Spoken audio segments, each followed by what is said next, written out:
El colapso de la civilización micénica, un abismo en la historia del Egeo que marcó el fin de la Edad del Bronce en Grecia, es uno de los misterios más apasionantes y frustrantes de la arqueología. Fue una caída abrupta y catastrófica alrededor del año 1200 a.C., que sumió a la región en una edad oscura de la que solo las leyendas de Homero nos susurran ecos de la grandeza perdida. El esplendor antes del ocaso. Imagina una Grecia que no se asemeja a las polis clásicas de Atenas o Esparta. Esta era la Grecia de los micénicos o aqueos, una civilización de reinos guerreros, con centros de poder fortificados como Micenas, Tirinto, Pilos y Tebas. Sus palacios no eran solo residencias reales, eran centros neurálgicos de una elaborada burocracia, controlando la producción, el comercio y la distribución de bienes, documentado en miles de tablillas de arcilla con la escritura lineal B. Estos reyes, quizás los mismos que Homero inmortalizó en la Ilíada, dominaban el comercio marítimo del Mediterráneo oriental, comerciando con Egipto, el Levante y Anatolia. Sus ejércitos, con sus carros de guerra, eran la fuerza dominante, y sus ricas tumbas de colmena, toloi, atestiguan una sociedad jerárquica y próspera. Eran la cúspide de una sociedad compleja, interconectada y altamente organizada. Alrededor del 1200 a.C., este mundo de repente se desmoronó. Los grandes palacios fortificados de la Grecia continental fueron destruidos y abandonados. Muchos por el fuego. La elaborada escritura lineal B desapareció por completo. El comercio a larga distancia colapsó, cortando el suministro de materias primas, cruciales como el estaño y el cobre para el bronce. La población se redujo drásticamente, y la gente se retiró a pequeños y aislados asentamientos, abandonando los complejos sistemas agrícolas y de infraestructura. Fue una regresión brutal a un nivel de vida más simple y menos conectado, una crisis sistémica que desmanteló la civilización casi por completo. El misterio persiste porque no se ha encontrado una única causa inequívoca. Lo más probable es que fuera una tormenta perfecta de factores interconectados. Una de las hipótesis más antiguas y dramáticas es la de la invasión extranjera. Inscripciones egipcias de la época.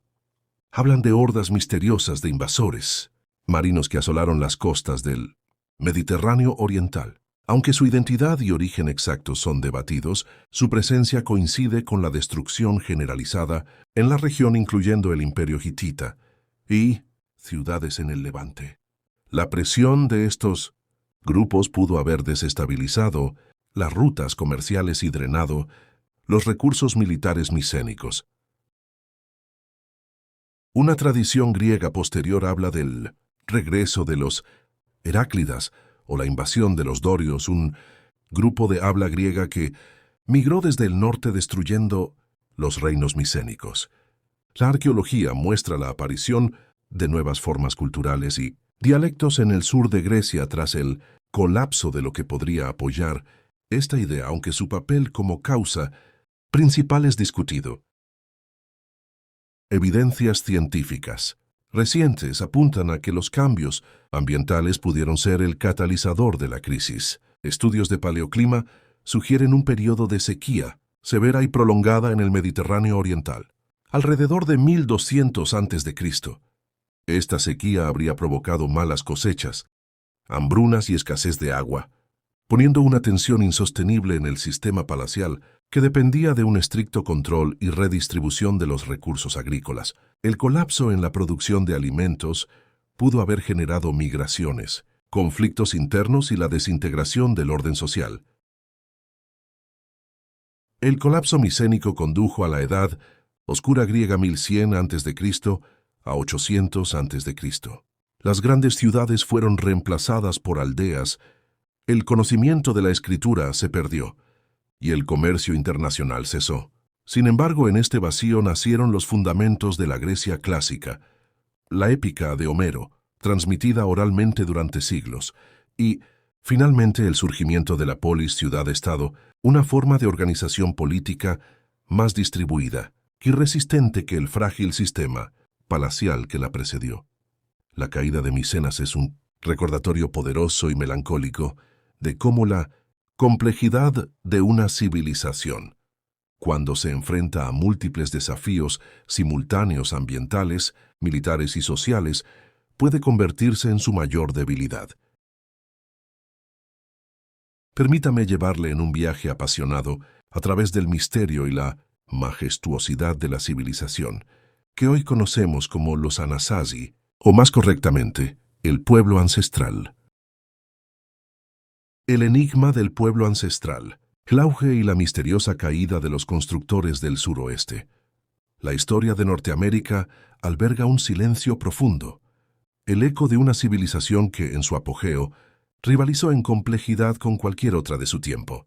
En el corazón árido del suroeste, donde confluyen los estados actuales de Arizona, Nuevo México, Colorado y Utah, la región de las cuatro esquinas, floreció un pueblo de astrónomos y arquitectos, dejando tras de sí una herencia monumental que sigue desafiando nuestra comprensión. El pueblo ancestral. Los esteros no nacieron de la noche a la mañana. Su historia es una evolución milenaria. Los ancestros del pueblo ancestral, a menudo llamados ceesteros hacia el 100 a.C., a 700 después de Cristo, iniciaron una lenta transición de la vida nómada a la sedentaria. Comenzaron a cultivar el maíz, domesticaron el pavo y desarrollaron una maestría sin igual en la fabricación de cestas, esenciales para el almacenamiento. Sus primeros hogares eran modestas casas-pozo, semisubterráneas, ofreciendo protección contra el crudo clima del desierto. En ellas ya se gestaba el germen de su vida ceremonial en torno a la kiva, una cámara circular que se convertiría en el corazón espiritual de su cultura. Entre los años 900 y 1150 después de Cristo, esta cultura alcanzó su cenit. El Cañón del Chaco en Nuevo México se transformó en la metrópolis más sofisticada al norte de México. Levantaron las grandes casas como Pueblo Bonito, estructuras de mampostería de hasta 4 o 5 pisos con cientos de habitaciones. Estas no eran simples viviendas, sino posibles centros ceremoniales, de almacenamiento y distribución, atrayendo a miles de personas. Un sistema de caminos rectos y sorprendentemente bien diseñados de hasta 6 metros de ancho y cientos de kilómetros de longitud, irradiaba desde Chaco. Eran rutas comerciales, senderos ceremoniales o alineaciones astronómicas. Su propósito exacto sigue siendo un misterio. El pueblo ancestral era un pueblo que vivía con la mirada en el cielo. Sus estructuras se alineaban con precisión con los solsticios y equinoccios, manifestando un profundo conocimiento astronómico. El pueblo ancestral era un pueblo que vivía con la mirada en el cielo.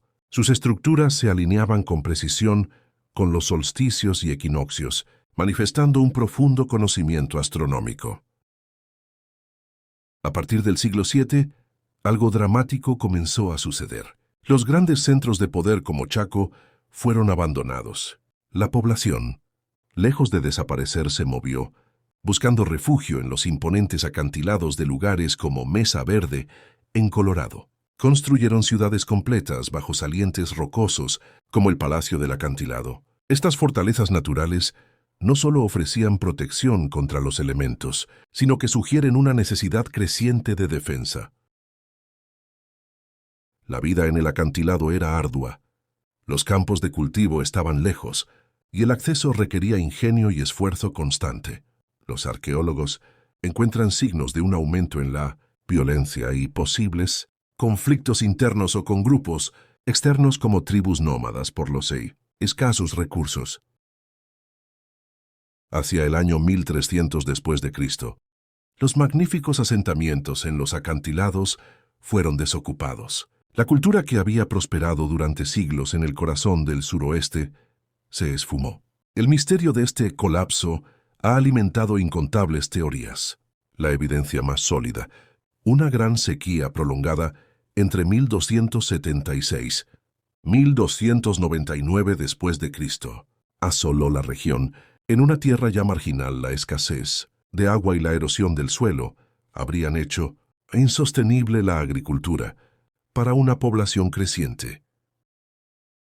El éxito de Chaco y Mesa Verde condujo a la tala masiva de árboles para la construcción y la leña. La deforestación habría acelerado la erosión y mermado la capacidad del ecosistema para recuperarse.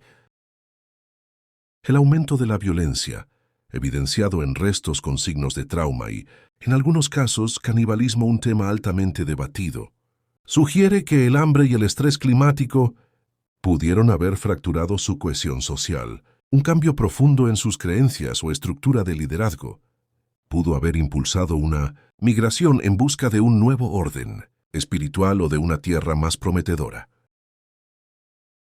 El término Anasazi, que en navajo significa antiguos enemigos, es hoy evitado por ser ofensivo para sus descendientes. El pueblo ancestral se transformó. Sus habitantes emprendieron grandes migraciones hacia el sur y el este, asentándose en las regiones del Río Grande, las mesas Hopi y Zuni. Los actuales indios pueblo como los Hopi, Zuni, Acoma y los pueblos del Río Grande son sus descendientes directos. Llevaron consigo la esencia de su cultura, su arquitectura ceremonial la kiva, su conocimiento del cultivo del maíz, su arte cerámico y su profundo entendimiento del mundo. El silencio de los grandes acantilados de Mesa Verde y las piedras caídas de Pueblo Bonito no son un monumento a la extinción, sino un testimonio de resiliencia. Nos recuerdan que incluso las civilizaciones más avanzadas son frágiles ante el cambio climático y que a veces la supervivencia exige el abandono de todo lo construido para empezar de nuevo en una tierra prometida. Si te gustó este video, no olvides suscribirte, darle like, comentar, compartir y activar la campanita de notificaciones para que sigas disfrutando de más videos como este.